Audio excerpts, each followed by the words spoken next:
Welcome to Becoming Church, the podcast where we discuss how the message and movement of Jesus is not just about becoming Christians, but about becoming the church. I'm your host, Kristen Mockler-Young, and my guest today is Elizabeth Tabish, better known as Mary Magdalene from the hit TV series, The Chosen. If you watch the show, you are probably freaking out right now, just like I was when I booked this interview. If you've never watched the show, please keep listening. You won't be lost, and just maybe you'll be intrigued enough to see what all the hype is about.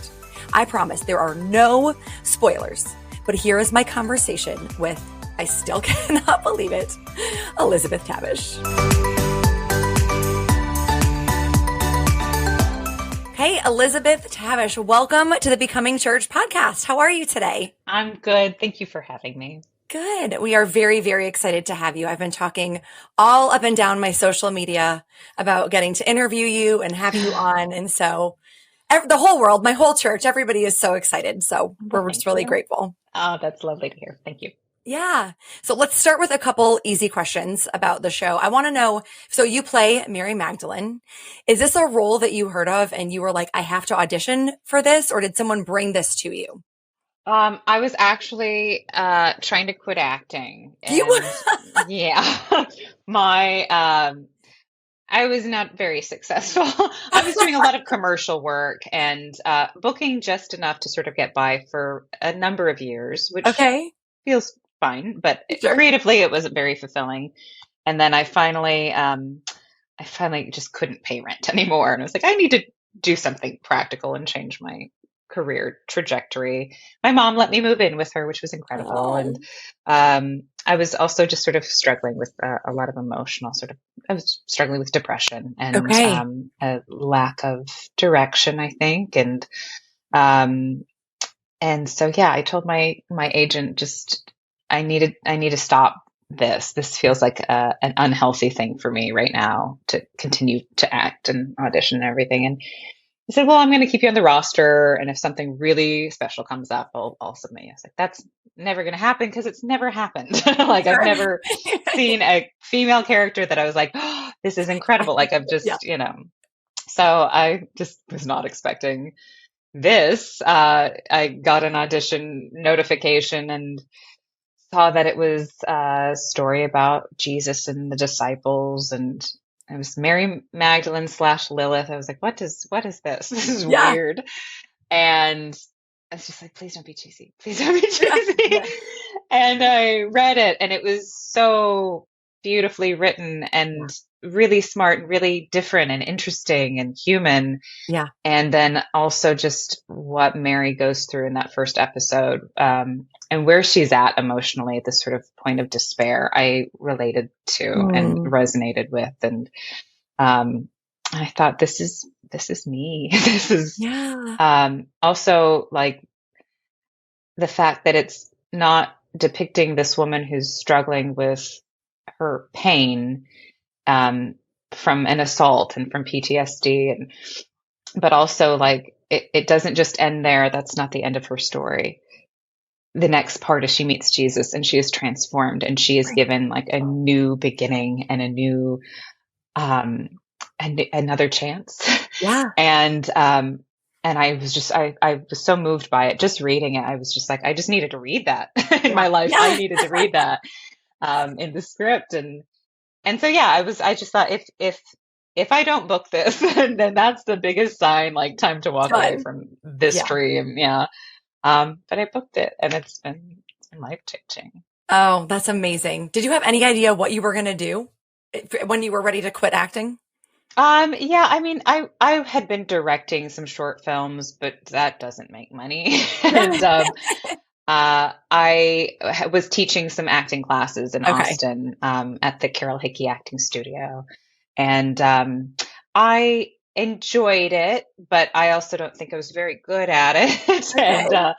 And it definitely wasn't it wasn't what I want to do.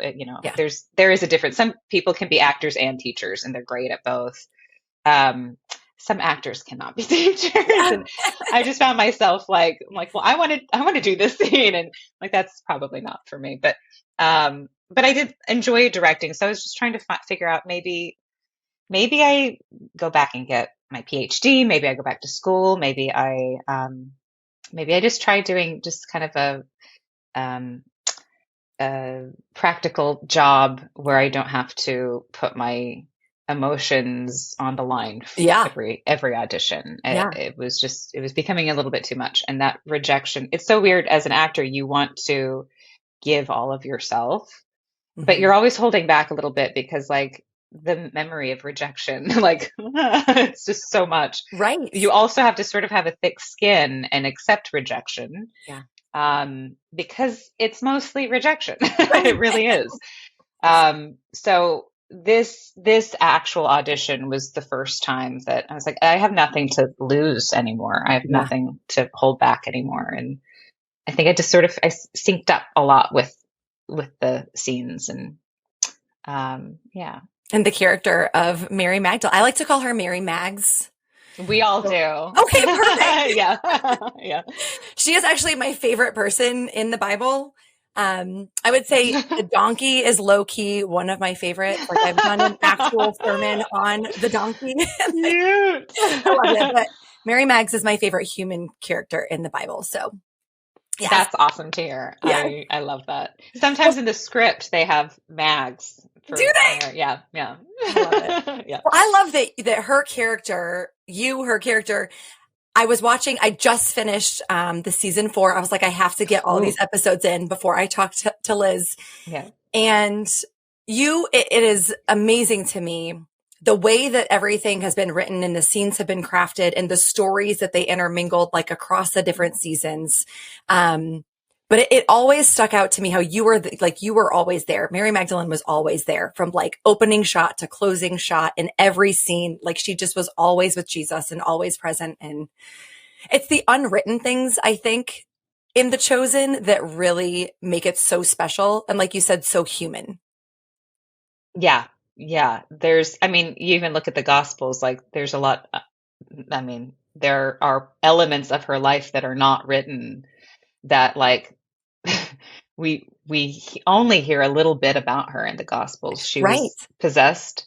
Jesus healed her. She followed him. She helped finance the ministry. She was at the crucifixion, at the tomb, at the resurrection. So like these are just these like just sentences, like it's not really detailed, but it kind of doesn't have to be because like those are some of the most pivotal moments of his ministry. Yeah. And we can imagine that this woman was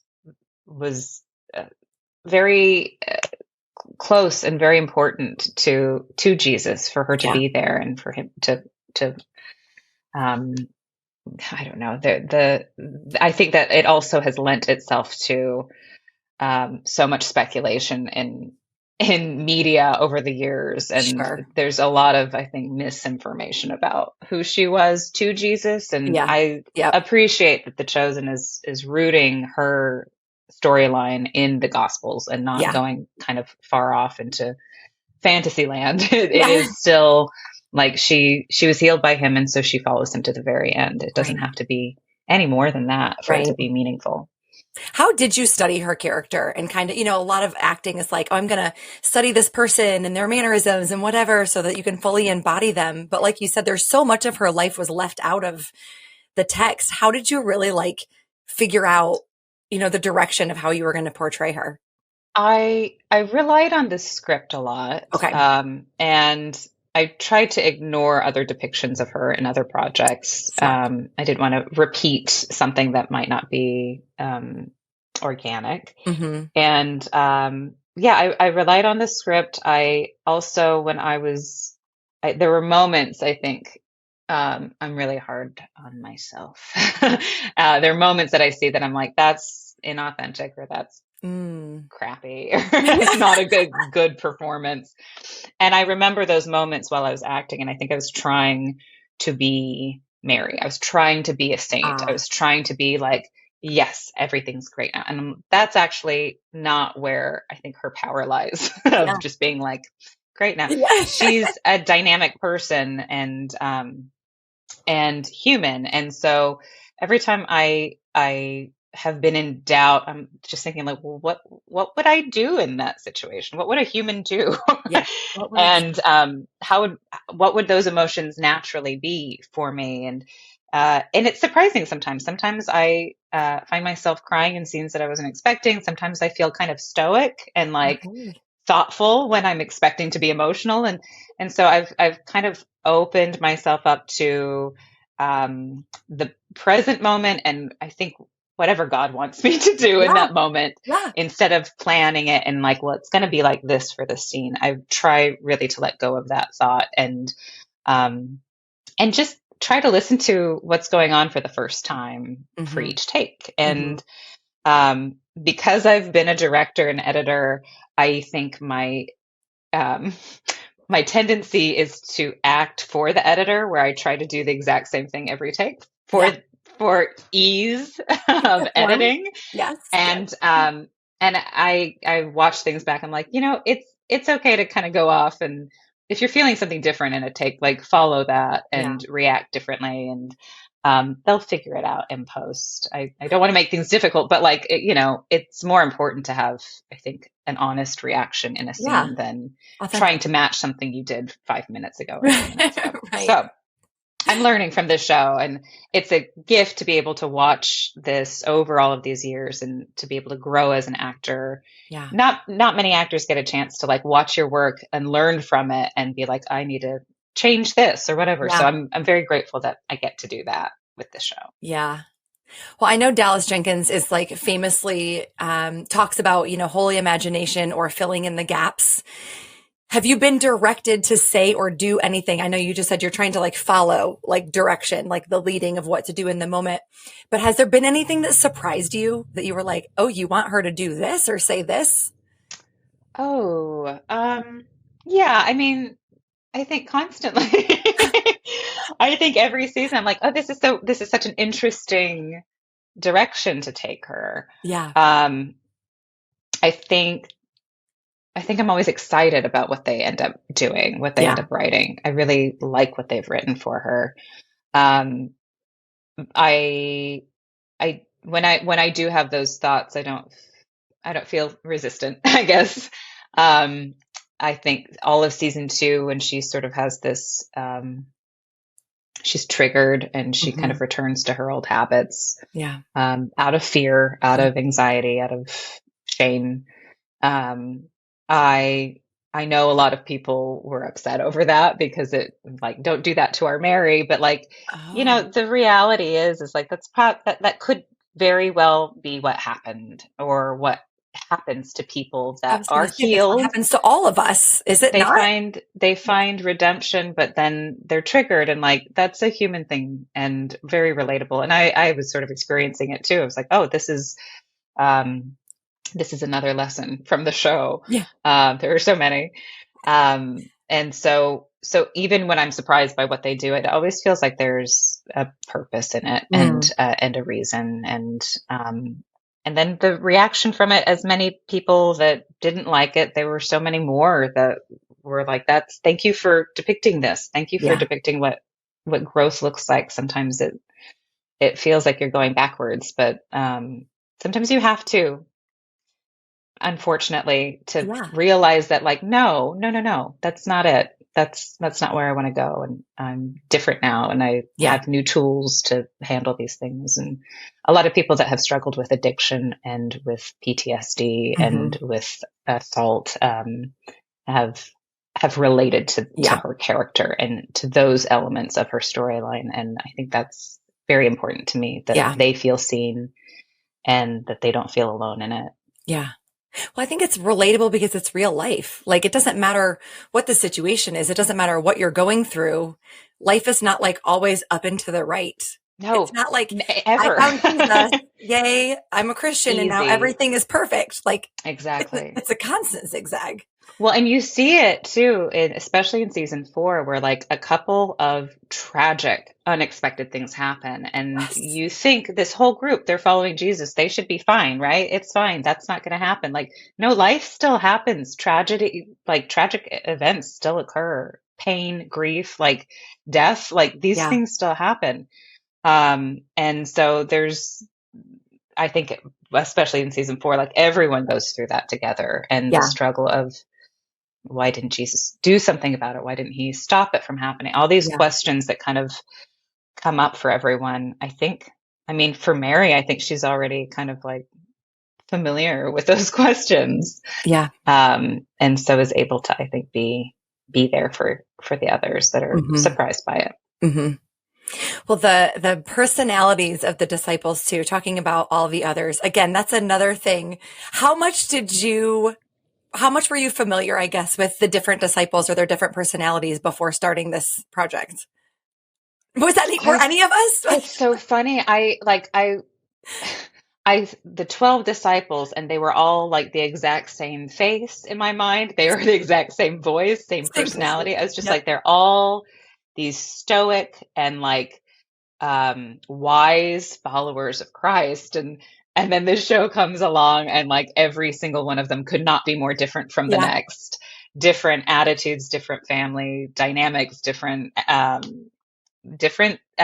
expressions of their faith.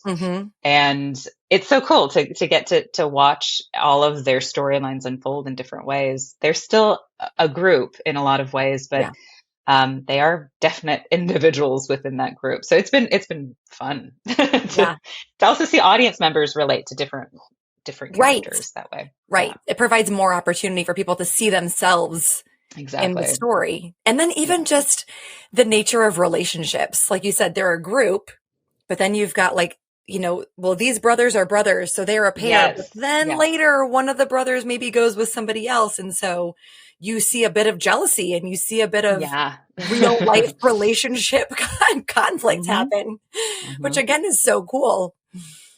Who is your favorite person to be on set with?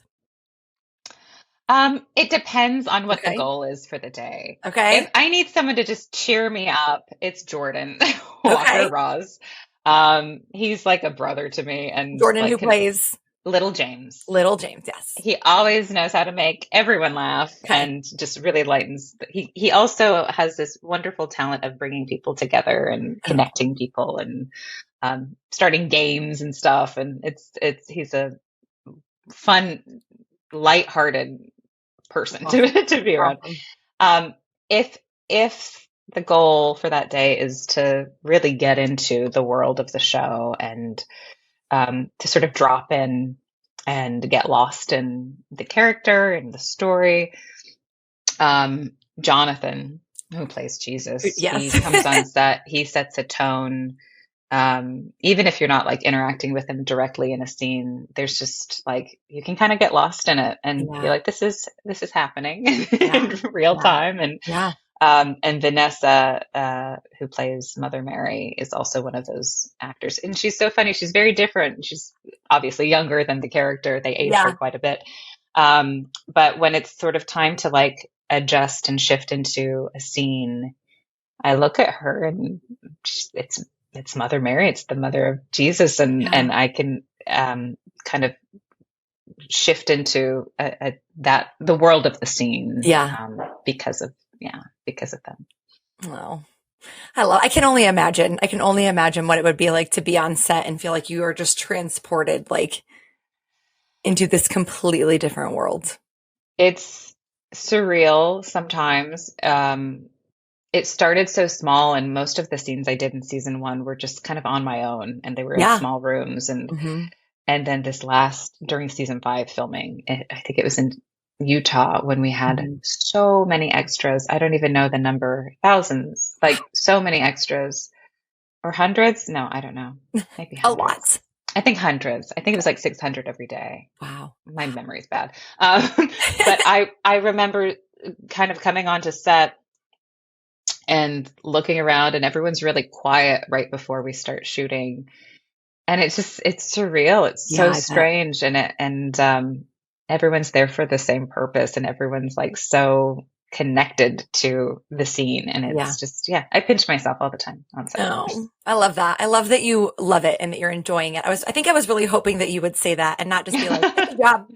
Like it's a thing that I just love to do, No, it's special. It's something else. Yeah. Well, it comes through the screen for sure. And do you have a favorite moment either on or off screen that you can go back to from filming any of the seasons? I feel like it's been 5 seasons now, and I'm like starting to forget things. There's so Okay. many experiences. Oh, I'm sure. For whatever reason, that first episode at the very end of filming with Jonathan, that the end of episode 1, like Yeah. it's like the first thing I kind of remember when I think of the show. Yeah. It was, it's funny because I thought I did a terrible, terrible, terrible job. It was so cold that night. Oh my gosh. I couldn't feel my hands, and I wasn't doing I wasn't reacting the way I reacted when I first read it. And that's always my goal, is like, however, my first reaction to it, like, I want to get there Okay. because it's like the most honest Yeah. and, reaction. And, Yeah. and so I wasn't doing it. And I think there's some immaturity in being like, trying to chase that feeling instead of just allowing whatever was happening to happen. Yeah. And so I just did not think I did a very good job. And I knew that it was sort of like the crux of the entire, like, if people aren't hooked on that last moment of that first episode, then like they're not going to keep watching. Right. And so the pressure was on. Yeah. I was very nervous, and I was kind of hard on myself and anxious, and like just couldn't do it what I thought I wanted to do, and thought I ruined the show. And so funny. And definitely I was like, they got the wrong actress. Like they made a mistake. And then I watched the edited version, and every time I watch it, it makes me cry. And Same. I'm like, I guess I can't mess this up. Like, even if I try, like I can't. There's something about the storyline and the writing and the editing and the music. And like, there's so many wonderful, talented people doing just the best work. You put that all together, and if an actor has an off day, like, it's okay. It's kind of a really lovely lesson of like, you're going to be okay. You're in really, really good hands. And, when I watch it, I cry every time I see that scene, and it means so much to me. And I think that was also part of the pressure, is like, it just meant so much. And so there's this thing over the next few years that I was like anxious about, like letting it all get too precious. And I think when I do that, I'm not present. I'm trying to make it something that it doesn't necessarily need to be. None of these characters are precious. Like, we are messy, flawed humans. Yep. And I think the more I lean into that, like the easier and the more honest sort of reactions I feel in the scenes. So the whole thing has been such a wonderful, like, acting experience to learn from all of it, from doing it and then watching it and changing it, and letting go of a lot of neurosis surrounding acting, if you can tell I have. I love that you use the word precious. A little behind the scenes for people listening is, whenever I email a guest, like, here's the link, here's the details, here's the questions. One of the things that I always say is, please be yourself. We are not precious. Like, we are not precious over here, because I think that can be a misconception in the Christian world, the church world especially, that like, we have to button up and be serious, and we're doing this for Jesus. And so it has to be like, what you do when you do that, though, it's performing, and it's not really showing all those embarrassing, messy parts that are actually the things that people connect to, that are actually the things that, like, the audience is like, oh, that's like me. I do that too. I don't feel so alone. And this is how so like, that's the point of connection that I think you end up missing when you get too precious. I think that's brilliant of you to just be like, that's thank you. Different. I really feel like I've tried to be, maybe not precious, but I've tried to like be right, quote unquote, and do all that. Well, I just don't know how to be that person. Like, I just don't know how to do that. This is just what we get. It's good. It's relatable. It is. Yeah. I appreciate it. Okay. So that's your favorite scene, or the one you go back to. What's been the most challenging scene to record? There have been so many like physically challenging scenes where we're Oh, like out in the sun oh all yeah. day, or Sermon on the Mount was freezing. We had like a winter storm. Yeah, I can And tell. then when we were out there, I was so cold and tense, I threw out my neck. And Oh, so I was like in pain and freezing. I'm like, I'm going to die today. And then we had, I think, 2,000 extras that mhm. came for that. Like the curtain sort of opened and you Yeah. look out and you're like, nobody's complaining. Everyone's got these enormous smiles on their faces. And Oh, like, it made me realize like, whatever pain you're going through, physical pain, especially, like, it's all worth it. Just, yeah. go to a chiropractor. You'll be okay. Don't quit. You need one of those like heat patches that you could just put Yes. on Oh under your yeah. costume. Yes. Yes, yes, yes. I also threw my neck out during I don't know if this is a spoiler, but season 4 is out. So Yes. during the very tragic scene in episode 3, Yes. We can where leave it at that. I Mhm. come down to my knees and kind of try to lift someone, Uh-huh. I threw my neck out that day too. Oh my So God. like the whole day I'm just like, yeah, my neck's been an issue, but Oh my gosh. you know, They just gonna be like, Liz, you're not the one that's supposed to be on the ground right now. Get up. yeah, Get up. get up, stand up. Yeah. Well, I love that you also, we've talked about episode 1, season 1, episode 1 a lot, because in my conversations with people, it seems to be either they've never watched The Chosen or Hmm. they've watched like they're obsessed and watch every episode. And I don't know why. I do know why. As I say, it took me a while to get into it. And here's my very honest and real thing that I'll tell Yeah. you. I'm a pastor and I Hmm. work for the church and I love God and I love Jesus and I love the church. But when I get home at the end of the day and I do dinner and dishes and I put my kids to bed and I sit down with my husband, I'm not like, more Jesus now, please. Like, I just want to zone out and watch a comedy or something goofy or Sure. whatever, Yeah. Yeah. So I pushed it off for a really, really long time. Yeah. Yeah. But then, like you said, that first episode, I was in immediately, like opened on you, Mary Magdalene's whole story. And by the end of it, I was like, well, I'm going to be up for 3 more hours because I I got to love just it. go through this. Yeah. So I think that's just kudos to the whole team, that what Yeah. you guys are doing is really special. And once people kind of tap in, it's something that you just so get drawn into the stories, everybody's stories, I think not just everyone, Jesus. yeah, no, I think there's a lot of misconceptions about what it's going to be. And I Yeah, think there have been so many depictions of these stories that have right. been a certain way, very precious, I think, Mhm. very, very holy and a little difficult to relate to. Mhm.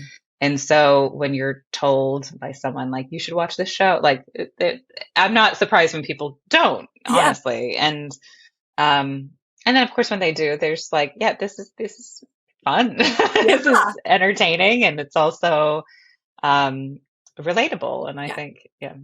I'm It's starting. I'm starting a not a small group. surprise. Yeah, I'm starting a small group now at our church. Actually, tonight is the first one, and we're Cool. gonna go through season 1 together and like watch Oh, an that's great. episode and talk about it. And I just keep telling people, I'm like, this is the Jesus that I know. Like I don't know what else to tell you. This is the Jesus that I know I love that.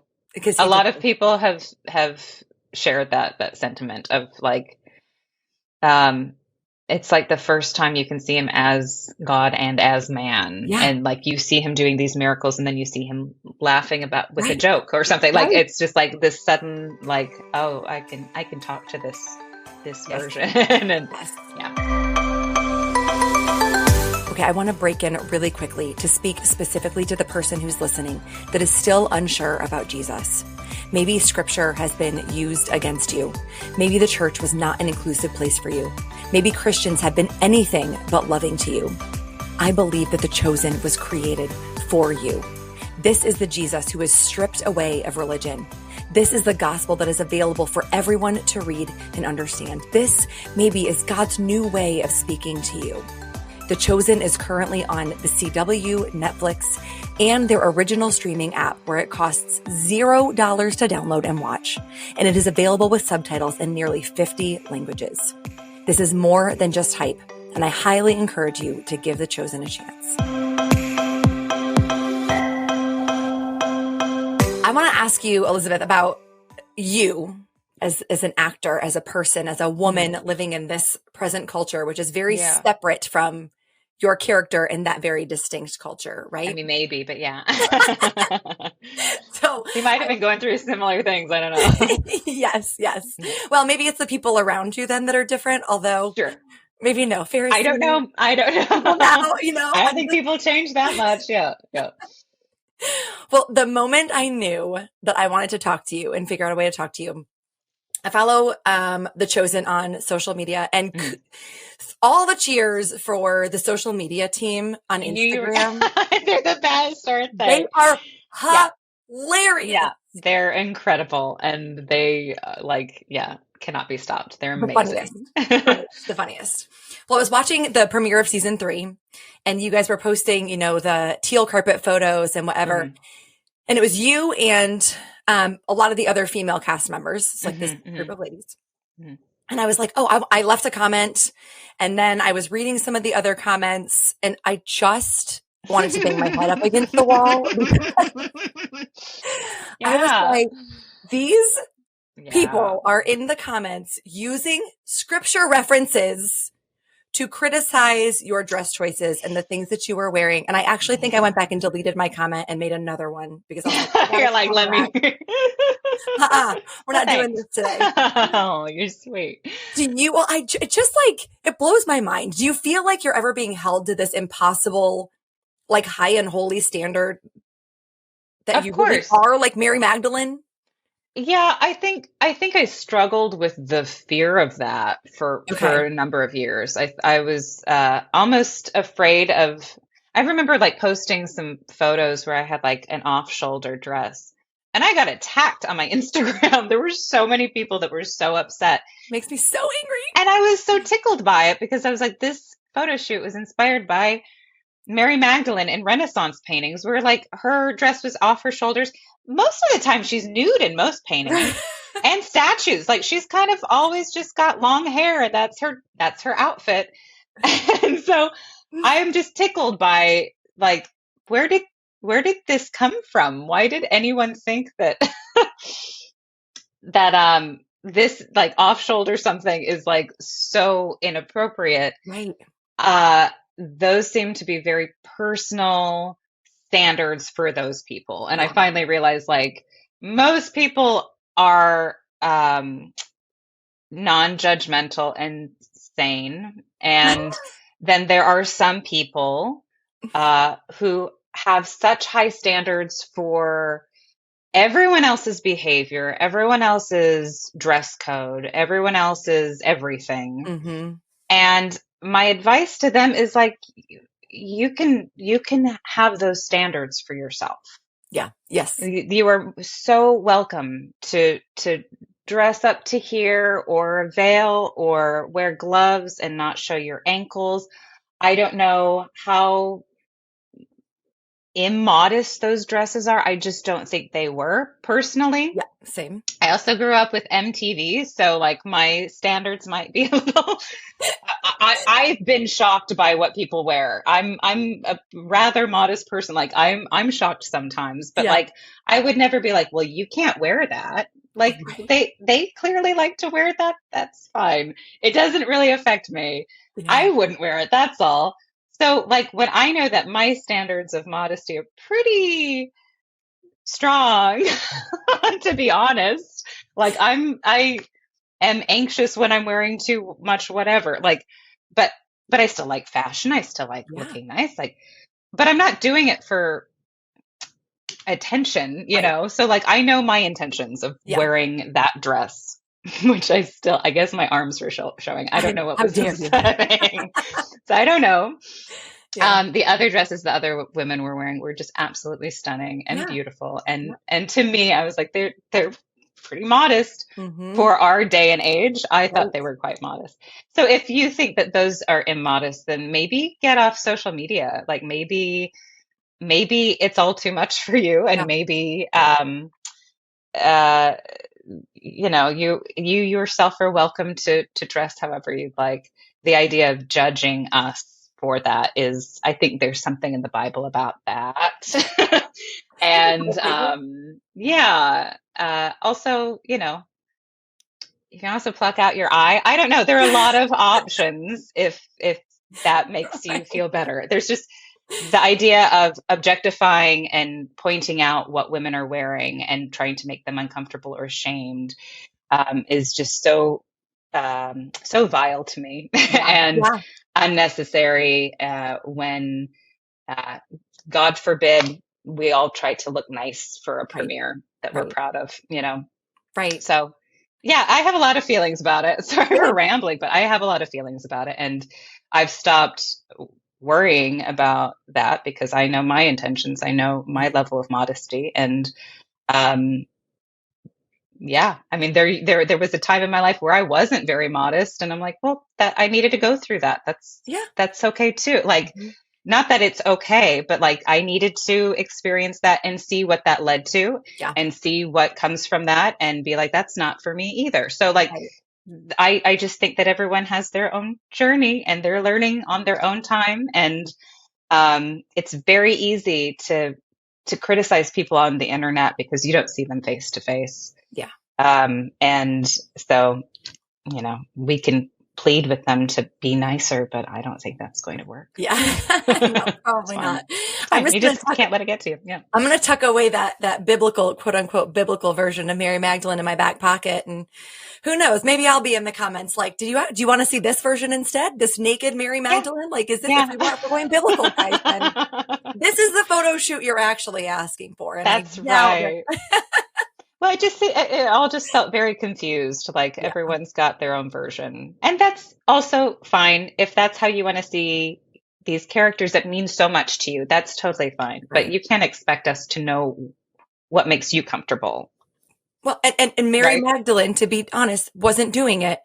Elizabeth Tabish was doing it. I think that's the thing, right? Is like, yeah. We're talking about two different people. Like, they know that though, right? I hope everyone knows that I'm not Mary Magdalene. Oh my gosh, I really hope that people know that Jonathan is not actually Jesus. Like, out of everyone, I worry the most. Comes, guys, like he's still going to be alive after. Yeah, and not just the resurrection because he's just playing a role. Yeah, I mean, and he's got that wonderful documentary, Jonathan and Jesus, I think. Yeah, and just showing him as just a person. He's an actor, and he and this. Playing this role, I think it does carry a certain weight. Sure. And I think a little bit of grace on the end of, the audience end to just acknowledge we're just people. You can't expect us to live to the same standards as it's not too much to ask the saints and the Jesus Christ. Like we can't, we'll never live up to that. Right. So please don't expect us to. Right. Yeah. When people meet you out, like in real life, what's that like? Is there like a common reaction that most people? Yeah. People are so sweet. People are, more than anything I get, have you seen The Chosen? You look like the actress of The Chosen. I know I'm not wearing the veil, so it's hard to tell. So people are very sweet. I sometimes kind of hesitant to approach. And then, it ends up being them sharing how much this show means to them. And it's just always lovely to hear that. That's awesome. Yeah, it's always lovely. I feel like I would just burst into tears. Like I knew this was coming and I was prepped and I was ready. But I think if I just randomly like saw you walking down the street or anybody else, I would just be like, I would be everything that I just said not to do. And I would be like, oh my gosh, there's Mary Magdalene. I think I would just lose my ever loving mind. No. No, it is fun to meet with fans. It's fun to interact and usually get a picture or something. Yeah. Yeah. That's awesome. Well, you alluded to it a little bit ago, but how has working on this project changed the way that you see Jesus or scripture? So before the show, I was depressed. I think I was also, I was very cynical about religion and, growing up, churches and church people always felt very exclusive and judgmental, and I never felt included in it. And so I think I mistakenly took Christianity as like I I just thought it was church in a lot of ways. But at the same time, my mother would always talk, we would talk about Jesus and his message, and it never felt like it was really syncing up with church. And I don't know if that was the church I was going to or the church my friends were going to. And I know that that's all very specific, sort of personal basis. But this show has reminded me of who Jesus is, and how churches, we can't expect churches to live up to the same standard as Jesus. It's the same sort of thing. It's like, right. It's full of people, and people are messy, and people make mistakes, and people don't always interpret things the way you hope them to or expect them to. And we all have egos, and we all have, there's just so much at play. And I think the mistake for me was always assuming that that the church represents Jesus, when really Jesus represents Jesus. That's good. And that the church and churches are places for people to share that love and to inspire each other to continue to share Jesus's love, and to be reminded of what he taught and who he is. And so in a lot of ways, it has brought me back to trust in church again, and but more importantly, reconnection with who Jesus really is, and how difficult it is to really be Christian and to really choose to love your enemies and turn the other cheek and give things up and sacrifice. And it is the most challenging thing in the world. Yes. The gifts from that are so life-changing and so much more than any sort of physical comfort or social comfort or egotistical comfort that we can get without it. And realizing that you can be Christian and you can follow Jesus and share Jesus's love everywhere, at every point of the day, in every moment of the day, whether you're alone, with family, with strangers, with animals, you can live in the love of Christ. And that church is meant to enhance that and inspire that. Yeah. And it's lovely to be a part of a show that also enhances and inspires that and reminds us of who this man was and who he can be for us today. Yeah.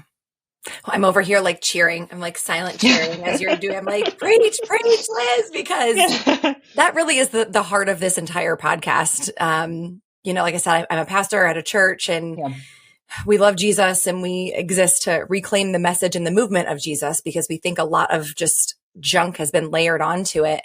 And so this podcast was actually just kind of born out of a series that we did. And we were like, this is actually an idea. And this is really like my heart is that, we don't go to church on Sunday morning. And so everything you just said, right? Like, we are the church. We are the body of Christ. We get to go out and do all of these things. And if anybody can be reminded of that by watching a TV show or listening to this, conversation or stepping foot in our building on a Sunday morning, like, the weight of that hits me sometimes, Sure. Yeah. It's simple things that we're doing, but like, man, like this is what it's all about. It changes people's lives. Yeah. Well, I just want to thank you. Like I said, I just finished season 4. I believe tonight airing on the CW, the season finale, 2-hour season finale is airing tonight if people want to go and catch that. Thank you for sharing that you kind of found your own healing in this process and in playing Mary Magdalene. I think that I've found healing through watching you play her. Oh, wow. That's special. In a very different way. Like, I don't think I've experienced a lot. I didn't experience a lot of the same things that she did. I've probably not experienced some of the things personally that you have, but I grew up, with shame, and we all have things, right? Like, we all have our baggage and we all have our things. And in the last episode of season 4 that I watched this morning, towards the end, Jesus is about to ride off on the donkey. Yeah. And he looks back to all of you guys and he says, I have loved you all as my own. And the expression on your / Mary Mags's face like brought me to tears. I just felt like, I was like, okay, Mary is finally able to receive how loved she is. And she's finally to accept that she's deserving of that love. And I just felt like Holy Spirit was like, and you. And I was like, oh, like, thank you so much. So thank you. Thank you for sharing that. I haven't recognized that moment as being that moment. Oh, gosh. And that's so special to, that's sort of been a theme lately of like, you can be loved so deeply forever, but if you don't accept it, you got to accept it too. You've got to, realize that. And I think that has been so much part of Mary's journey and my own. So thank you for pointing that out and sharing that. I know, at least for me, it's been a lesson, again, not a linear line, right? Of like, I remember it and then I forget, and I remember and then I forget. But so thank you so much. It has been such a delight talking to you. You know, too. I really appreciate all that y'all are doing, and we're cheering you on. We're cheering you on. Thank you so much. Project. So glad that you're still active. Doing. Oh, thank you. Thank you very much. But thank you also for what you're doing. This has been so wonderful to get to talk to you. Thank you. Thank you. Well, I made her laugh. I made her cry. I'm not sure what else I needed from that conversation. They say don't meet your heroes, but as someone I deeply respect, playing someone that I deeply admire, that was an absolute delight. If you agree, I would love for you to share this episode with the person that you love to talk to The Chosen about. Anyone who's not super precious is always welcome here. Thanks for listening, and until next time, keep becoming the church to the people around you.